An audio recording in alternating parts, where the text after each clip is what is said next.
right now, he's a war hero. He's a father. He's a husband. And he ran for president of the United States. He's done my show before. He's a sitting congressman out of Massachusetts, and I have the utmost respect for him, and we really do appreciate him taking some time to join us. I'm sure he's extremely busy these days. Of course, I'm talking about Congressman Seth Moulton, who's joining us right now. Congressman, it's a pleasure having you on. It's been a little while. It's good to see you. How are you? Hey, I'm good, Brian. Thanks very much for having me back. And I mean, I literally say this every time I come on, but I'm not a war hero. Just did my job as a Marine. I appreciate your support for vets, and it's always good to be on your show. So thanks for having me. Absolutely. I know you're a really modest guy, too. So we have so much to get to in a short period of time. Before I get to the Israel-Palestinian conflict, let's talk a little bit about yesterday. I wanted to get your thoughts on George Santos, right? Over 30 Democrats voted to keep him in, and I heard some of the explanations as to why. I want to get your thoughts on George Santos, and do you believe that he should still be in Congress? I mean, look, George Santos is clearly a criminal. Now, we have a system of justice in America where you're innocent until proven guilty. I think that's why some of my Democratic colleagues took what they feel was a principled vote and said he hasn't been convicted yet, so we're not going to expel him.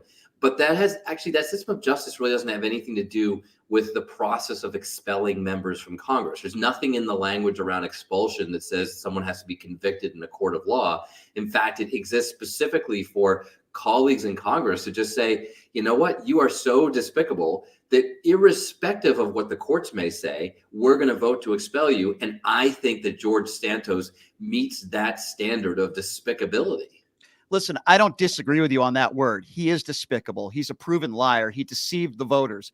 I'm with you 100%. But now let me ask you this to play devil's advocate, which some would take as far as Tlaib, who's made some incendiary statements, right, about Israel and the bombing at that hospital. She refused to take down that tweet. I'm not a Marjorie Taylor Greene fan, Seth. I think you know my politics pretty well. I'm on your side. But with that being said, if you out somebody like Santos, then what do we say about somebody like Tlaib, who I would imagine you don't agree with some of the statements she's made about Israel? Yeah, no, look, I totally hear you.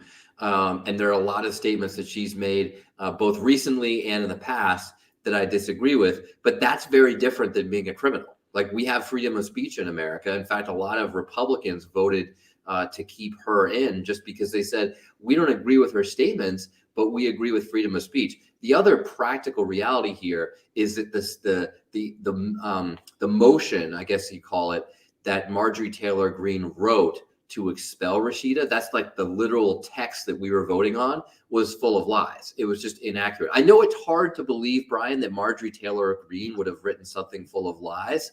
Sorry for my sarcasm.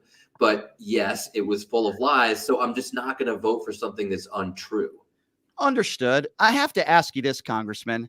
How do you even deal with some of these people? I guess it's a larger question, but the Lauren Boeberts, the Marjorie Taylor Greenes, the MAGA Republicans out there that want to talk about drag queen reading to kids more than real issues that Americans are facing.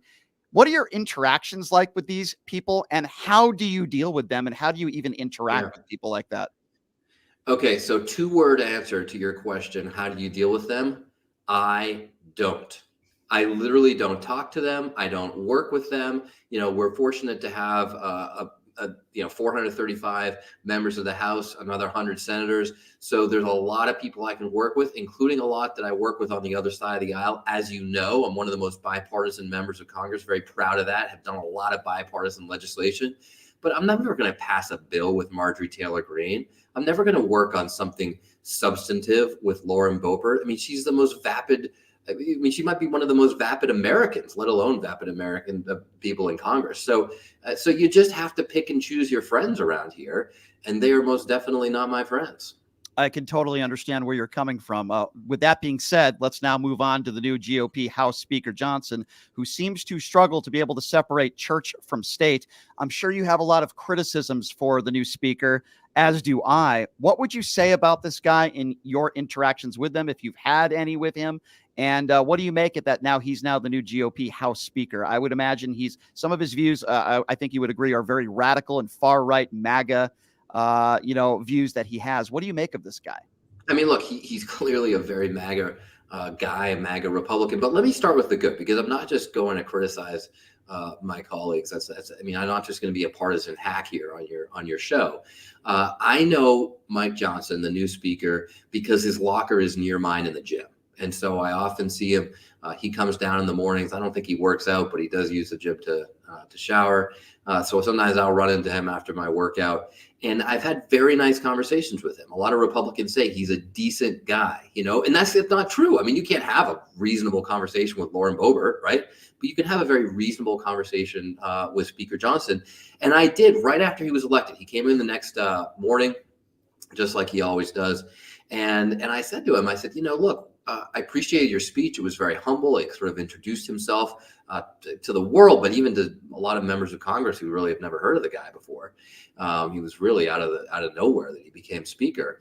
And, he clearly cares about his family. I mean, so that's all good. He even said to me, hey, look, I want to work with Democrats because I understand that the American people want us to do things, and they want us to do things together, even though we have different views on things. So that was how we started last week. But since then, I mean, he's really just kind of come out as a partisan hack. I mean, he's completely politicized aid to Israel. He wants to fund aid to Israel while at the same time making you pay more for your taxes. Now, I mean, I shouldn't assume that. Now, let me be clear, Brian, if you're a tax cheat, then you're going to benefit from his plan, because what he wants to do is cut funding for the IRS that's used to go after tax cheats. That means that all of us who do pay our taxes, which I assume you do like I do, that means we end up having to pay more. Right. And so he wants to attach that to Israel funding. So it's like we either vote to support an ally, or or we vote to just prevent tax cheating. I mean, you shouldn't have to make that choice. Congressman, so go ahead. Yep. It's just, I mean, this is the kind of thing that just shouldn't this shouldn't be a part of our politics. Like, we shouldn't be politicizing these things, and that those kinds of extreme views, they're not helpful. Agree. I'm happy to hear that you guys have had cordial conversations. That's nice to hear. But at the same time, as you know, this was a guy who wanted to overturn the 2020 election. I'm not asking you to be a partisan hack. I don't think you're a partisan hack. But he has some very dangerous views about, for example, the 2020 election, the brown nosing of Donald Trump. If he had it his way, as you know, he would want to ban abortion across the country and penalize women for having abortions. He's made statements that if you get an abortion, 1 to 10 years in jail. I mean, these are really crazy, wacky, far right, opinions that he has. And, to me, that's scary. To me, that's a danger. Oh, I agree. I agree. I mean, look, Brian, in his first speech I referred to, where he's a really humble guy, talked about his family and everything. Yeah. He also talked, I think, very movingly about American values, about the freedoms that we all enjoy and how important they are to us. He left out the fact that he thinks that those values don't apply to a whole bunch of Americans, because you don't have the same freedoms and rights if you're gay. You don't have the same freedoms and rights if you're a woman, because he didn't tell me that he's, Speaker Johnson is going to intervene between me and my doctor to make some of my healthcare decisions because I'm a guy, right? But for women, oh no, get out of the way, because Speaker Johnson's coming into your bedroom to tell you what you can and can't do with your body. Absurd. What did you make, Seth, of him taking a knee with other Republican members in office and praying in the House chambers? These are the same people that have a huge problem with some professional athletes taking a knee during the national anthem. As you recall, the former president calling those athletes, quote, sons of bitches. So what do you make? And I know Democrats, I haven't heard anybody, and I don't think they would ever use that language to talk about those that are taking a knee and praying. But what do you make of that in the House chambers? I'm wondering. Well, look, one of our fundamental American values, something that was enshrined in the Constitution by the founders, is separation of church and state, and that takes nothing away from people's right to have religious beliefs and to practice those religious beliefs. But you don't let it get into your job as a member of the government, as a member of the United States Congress, as someone who represents everybody, regardless of whether what their religion is or whether they have any religion at all. Yeah. And so, no, I think that's inappropriate. And look, there's nothing wrong with, you can have your religious beliefs, but that doesn't mean you impose them on your policy making. It doesn't mean you impose them on everybody else. It doesn't mean you violate the principles in the Constitution. Yeah, I'm with you. If you're just joining us, Congressman Seth Moulton joining us. All right, Congressman, let's talk a little bit about the the tragedy and just what is going on in Israel, Hamas, and the Israel-Palestinian conflict. I guess my first question to you would be, you know a thing or two about what war looks like. What do you make of what is going on there in the Middle East right now, what Hamas has done, and just what are your thoughts on this situation? I mean, look, this is horrific all around. And there are a lot of innocent people losing their lives. I mean, let's start on October 7th, the biggest massacre of Jews since the Holocaust. I mean, kids literally murdered in their beds. I mean, absolute barbarism. And of course, Israel needs to stop that. And they have every right. I think they have a responsibility as a nation to ensure their national security, to go after Hamas, to make sure that this doesn't happen again. But how they do that, how they fight this war against Hamas is going to really influence their success and whether they're ultimately going to win this fight. And I'll tell you that from my experience in Iraq, if they just go in and maybe they kill some Hamas terrorists, but they kill a lot of innocent civilians in the process, they're not going to win this fight because they're just going to recruit a bunch of civilians to join Hamas. And what you have to do in a counterinsurgency is give people a choice. You got to give people a choice and say, you either join the terrorists or you join us. And that means you got to kill terrorists, but you also have to present a better alternative. You have to present a political future that empowers these people, gives them something better than they have today, or else they're never going to join your side. They're never going to join the side of peace. They're actually going to join the terrorists. And Sure. That's where I think, I'm not sure Israel's doing that yet. I haven't heard Prime Minister Netanyahu lay out a political future. And we all know that Israel is killing a lot of civilians right now. So that's really problematic. It's problematic, of course, from a human rights, humanitarian perspective. No innocent civilian deserves to die. And a Palestinian life is just as important as an Israeli life. But at the same time, there's a real military problem with this too, which is Israel's just not going to win this war if they kill a whole bunch of civilians. Yeah, I tend to agree with you on that. It's so complex. Have you had any, because I think we both could agree 99% of Republicans and Democrats, for the most part, agree with your sentiment, right? We support Israel. They're our allies. We want peace. How do we get there? Israel has a right to defend themselves. What Hamas did was disgusting, but Israel also has a responsibility to not kill civilians or do everything they can to not do that. With that being said, have you had any conversations you could share with us? I'm curious, with a Tlaib or an Ilhan Omar or a Cori Bush about some of their stances on Israel. And if you have, can you share that with us? I mean, look, I've had brief conversations with just really just one of the members of the squad. So, and I'm not going to go into it in depth here because I think that would breach the confidence that I think colleagues around here expected to have. But look, we obviously disagree about a lot of things and the characterization of certain things.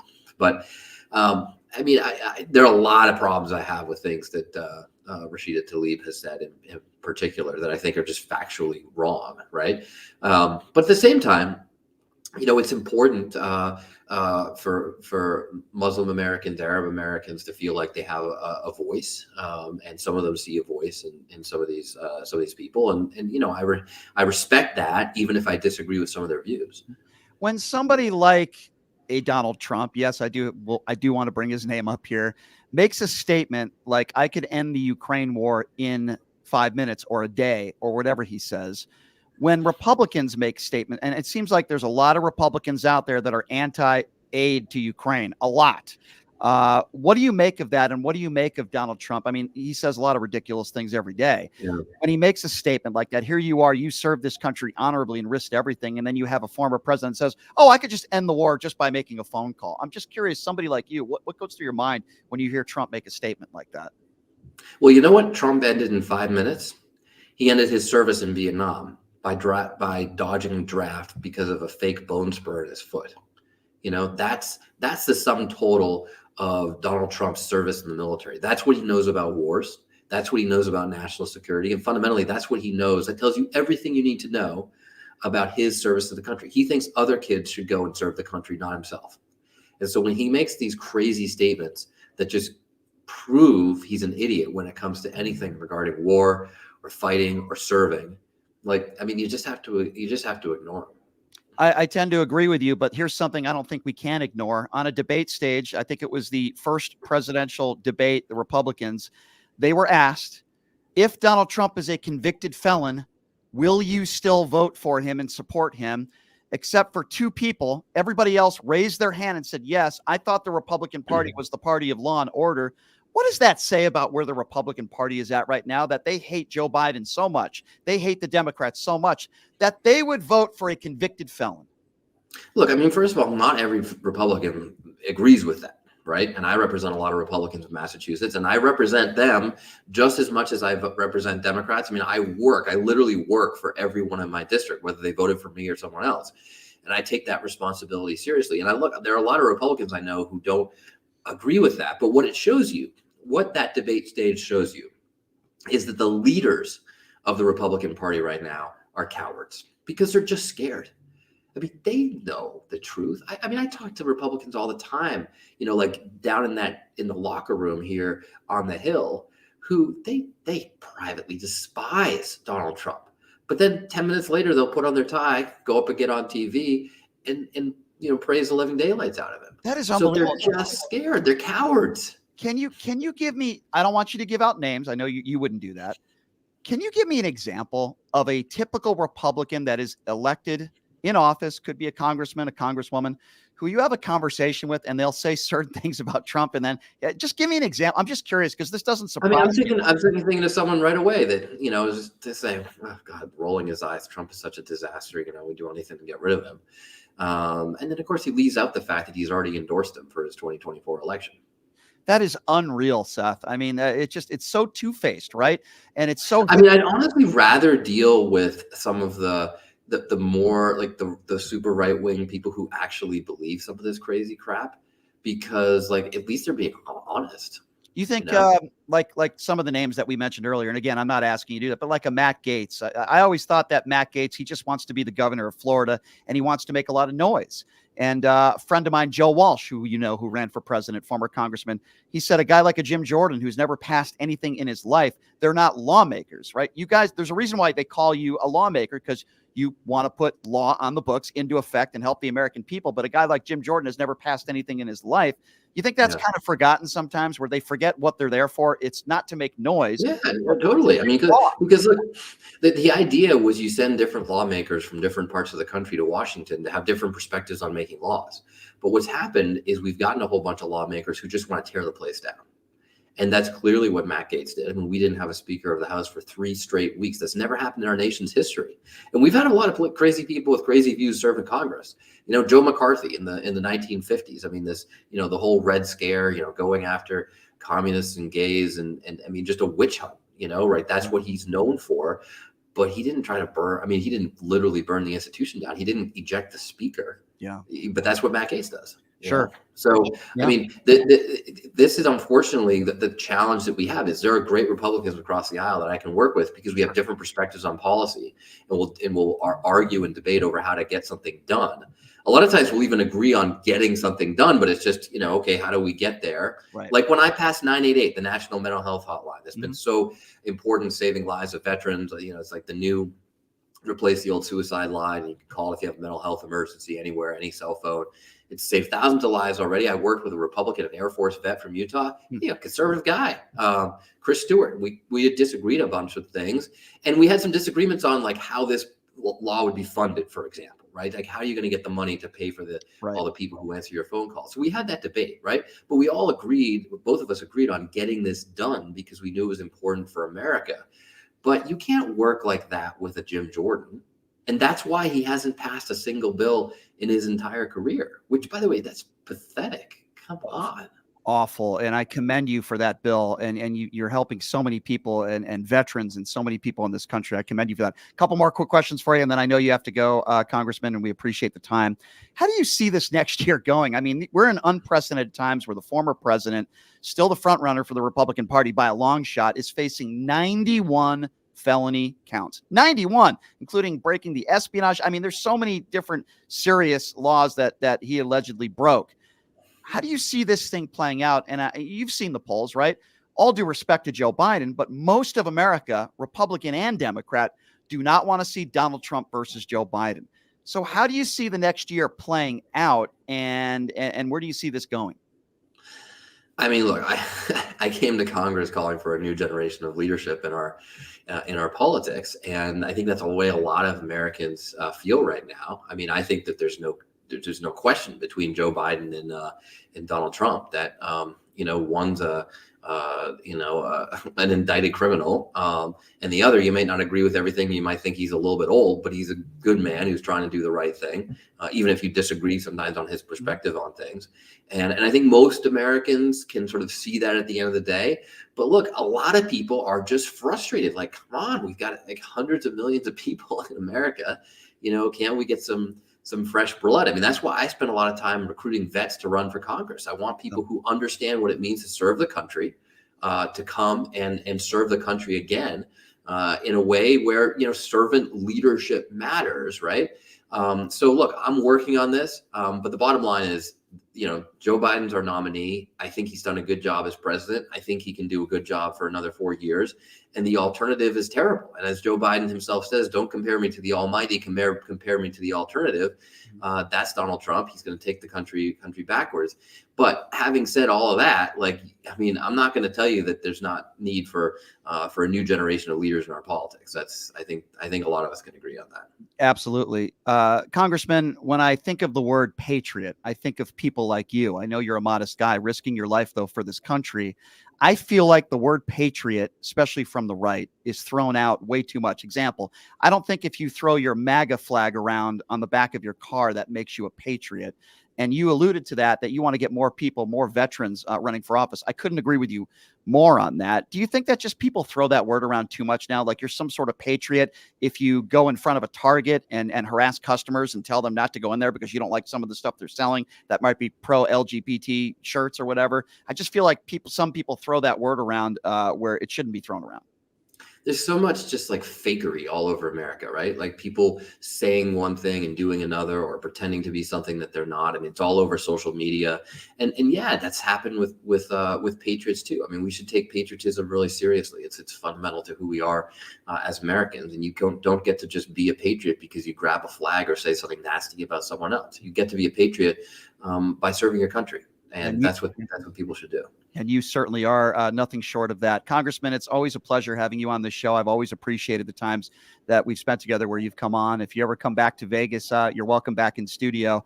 Thanks. No, I love doing it in person, Brian. It's good to see you, though. We'll take some calls when you come in studio. But Congressman, it's a pleasure. Great. You're welcome to come on any other time. And we know how busy you are. So thank you so much. Great. All right. Thank you. Appreciate it. Take care. That's Congressman Seth Moulton. He is a hero, by the way. There's no question about that. He's a modest guy. Very modest guy. But I'm just going to say this because he is the model, in my opinion, of the people that should be in office today. He risked his life for this country. And listen, there's plenty of Republicans that have also, and I always call them out for the goodness. We can disagree on policy, but when you decide to serve this country honorably, you're a hero. Doesn't matter whether you're a Republican or a Democrat. Seth Moulton is a hero. I know he doesn't want to hear that, but he is. And the bills that he has passed working with Republicans to help our brave men and women in uniform that have served this country honorably or are still serving this country, it's so commendable. You can disagree with him being a Democrat. Maybe you can disagree with some of his policies, whatever, but he's a hero, right? And what he said about Donald Trump is so true. Donald Trump served for 5 minutes, bone spurs. We see all the days he plays golf.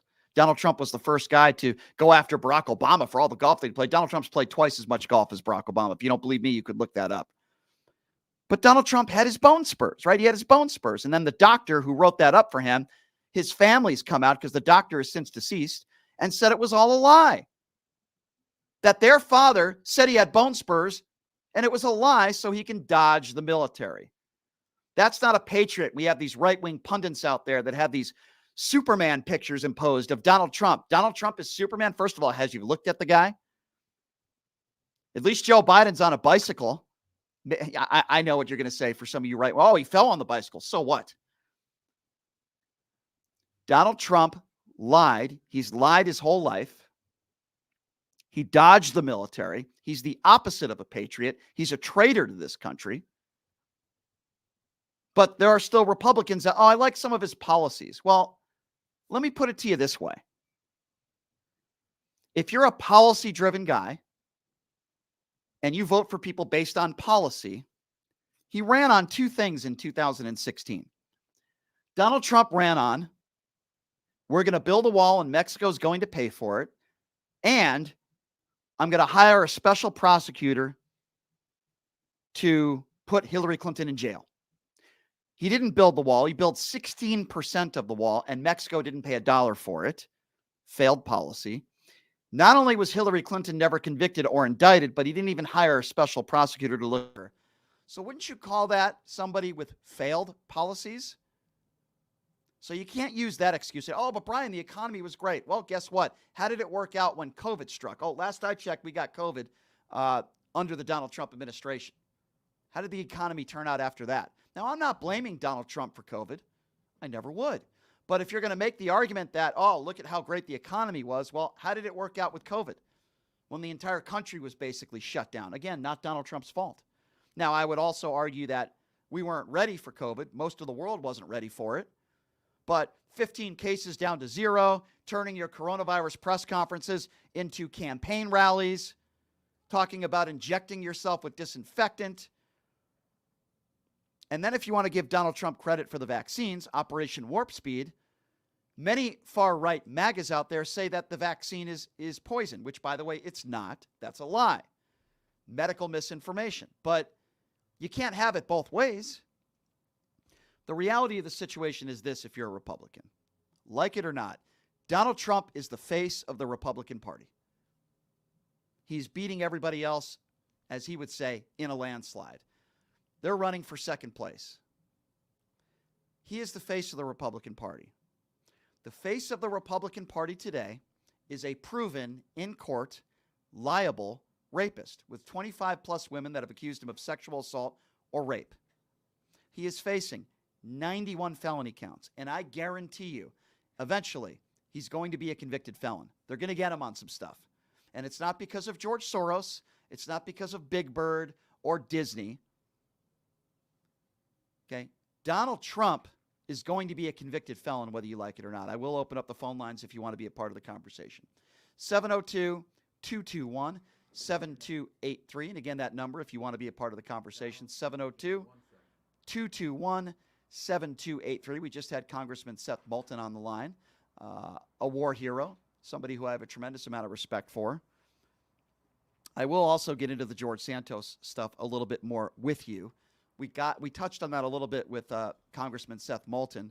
702-221-7283. And again, that number to call if you want to be a part of the conversation. 702-221-7283 is the number to call. Let me get into George Santos real quickly, and then we'll take some phone calls. So, George Santos yesterday, the vote to be censored, to be thrown out of office. 31, and if you haven't been following up with the news, George Santos is going to remain in Congress. 31 Democrats voted to keep him in office, to vote against it. Now, when I first saw this, I got upset. And I got upset because we want decent people in office, right? We don't want liars in office. And I'm not talking about one lie or two lies or three lies. I'm talking about lying about your entire resume and lying to the voters, many of whom who voted for you. He lied about his education, his grades. He lied about his extracurriculars, basically all of his extracurriculars, like he was some sort of stud volleyball player. He lied about that. He lied about a lot of important things. He claimed that his mom died on 9/11. That was proven a lie as well. He lied about his religion. He said he was Jewish. And then later on, when it turns out he's not Jewish at all, he said, I was just joking. I said I was Jew-ish. Pandering to, I would imagine, people who are Jewish who he wanted to get the vote from. And yes, I do believe that George Santos is also a criminal and he stole funds. But he hasn't been convicted of a crime. Keep that in mind because that's very important. So when I heard from Jamie Rasper, wrong name. When I heard from some of the members in office, Raskin, among others, and they were asked, well, why didn't you vote to out George Santos? I wanted to hear their answer, and I did, and I listened, and I heard. And it did make sense to me. Jamie Raskin, among others, said, listen, the reason why I did not vote to get George Santos out, and I'm paraphrasing what he said, but he put out a statement, and he basically said it's set a dangerous precedent. Why? Well, for starters, there's a lot of Democrats that Republicans claim are liars. Are they going to out them out of office too? Now, I understand it's probably at a different level. I'm not condoning lying, but let's just say there's somebody in there like a Tlaib that's lying. Could be misinformation or she's just crazy, but let's just assume that she's lying and she knows that Israel was not responsible for the bombing at that hospital in Gaza. Do we out her because of one lie? Or if somebody lies about their relationship status? I don't know. I'm just giving you examples, right? Where is the line drawn? Now, I understand that Santos is a habitual liar. I get that. He's been lying his entire life. I get that. I'm not discounting that. Listen, I'm not defending George Santos. I want him out of office. However, I do understand why the Democrats voted the way they did. And Stephen Horsford was another one. And we're going to get him on the show. And I will ask him why he voted this way, but I think I know what his answer would be, similar to Jamie Raskin, in that, listen, it sets a very dangerous precedent. And Raskin also said, to his credit, that if Santos is a convicted criminal, that he will vote to out him in a heartbeat. That's probably the way it should be. Now, I blame the voters who put him in office, even though those voters were probably misled by a lot of lies. I get that. But as an American citizen and as a voter, you have to do your homework and make sure that the person that you're going to vote for isn't a habitual liar. That's the best advice I could give you. But I believe that's why most of the Democrats voted the way they did. I do. So I can't imagine George Santos will ever be voted in again. Will be in there for a second term. I can't imagine that would happen, but I guess you never know. Lauren Boebert got elected, barely, again. You know, we got the Marjorie Taylor Greens of the world and the Lauren Boeberts that, you know, keep getting elected back in office. So I guess you never know. But I understand why Democrats voted the way they did. There were plenty of Republicans that voted to out George Santos, by the way. I want to be very clear on that. But, you know, you had plenty of Democrats that voted against it. I believe that's why they did what they did and voted the way they voted. George Santos is a despicable human being. He's a liar, probably a criminal, as Seth Moulton just said. Just a really bad guy and a phony. But we have elections in this country. And I think we need to remember that. And if somebody is a convicted felon, yes, I think Donald Trump should not be allowed, if he ends up being a convicted felon, he should not be ever allowed to be back in office ever again. But we have rules and law in this country, and we have elections, and we decide at the ballot box. Now, if Republicans lose elections, they claim voter fraud, and they claim lies, and it's a bunch of baloney. It's a bunch of nonsense. But we have laws in this country that we have to abide by. George Santos is despicable. I don't think he'll be voted in again for another term. And we'll have to let the cards fly where they may. As far as Tlaib goes, listen, I've been pretty consistent on this when it comes to Israel. I've been pretty consistent when it comes to opinions that people have on Israel. If you don't like the way the Israeli government is defending themselves and you don't like Netanyahu, fine. I'm willing to have that conversation with you. Israel is not perfect. They make mistakes. I don't want any more innocent civilians to die. At the same token, though, Tlaib has said some things that are not true, just blatant lies. For example, the bombing at that hospital in Gaza, that Israel, it's been proven by even Hamas defenders, by even members of Hamas, that they were responsible for that bombing. And Tlaib has not taken down that tweet blaming Israel for it. That is beyond irresponsible. And here's what I would say to Democrats and Republicans, right? You can't have it both ways. I talk about hypocrisy on this show literally every single day. Yes, I do believe Donald Trump incited the January 6th insurrection. I don't think there's any question. And if you disagree with me, the question that I ask you is, if Donald Trump didn't say the election was stolen months before, didn't say Joe Biden was a cheater, didn't throw out all that hateful rhetoric, does January 6th happen? Obviously, if you have a brain, the answer is no. That's why Donald Trump incited the insurrection. We're going to fight like hell, Rudy Giuliani's comments, so on and so forth. Donald Trump incited what took place on January 6th. There's no question about that unless you're completely biased. But on the other side of things, when you say things that are anti-Semitic, anti-Israel, anti-Jewish, doesn't matter whether you're a Republican or a Democrat, when you tweet out things like that and you're an elected official, you are also inciting violence, and we need to call it out as well. Because as bad as the things and the incitement of January 6th that Donald Trump did, I personally believe this in my heart, Tlaib is responsible as well for her statements and her comments. It has to go both ways. Israel has a responsibility to not kill innocent civilians. I understand that. But what we are seeing across the country, people taking down posters, I played some of it yesterday, all across universities across the country, people taking down posters of innocent Israelis that have been kidnapped. I would say the same thing if people were taking down posters of innocent Palestinians that have been kidnapped. Same exact thing I'd be saying. It's wrong. It's bigotry. It's hatred. It's terrible. And it needs to be called out. Hatred and bigotry, whether you're Islamophobic or anti-Semitic, we all as Americans need to call that out. And if you have an elected official that is doing either of the two, or any form of racism or bigotry, do not vote for them. Because if you vote for somebody like that, quite frankly, it says a lot about your own character and who you are. It really does. It cannot be tolerated. And then right here in our own backyard in Las Vegas, we saw graffiti on a wall. Pro-Hamas graffiti. Anti-Israel, pro-Hamas graffiti. Now, to Las Vegas Metro Police Department's credit, they immediately covered it up. The neighbors there and everybody came together. And Metro Police, my understanding, they are still looking for the perpetrator or perpetrators that did this. I also give credit to our governor, Joe Lombardo.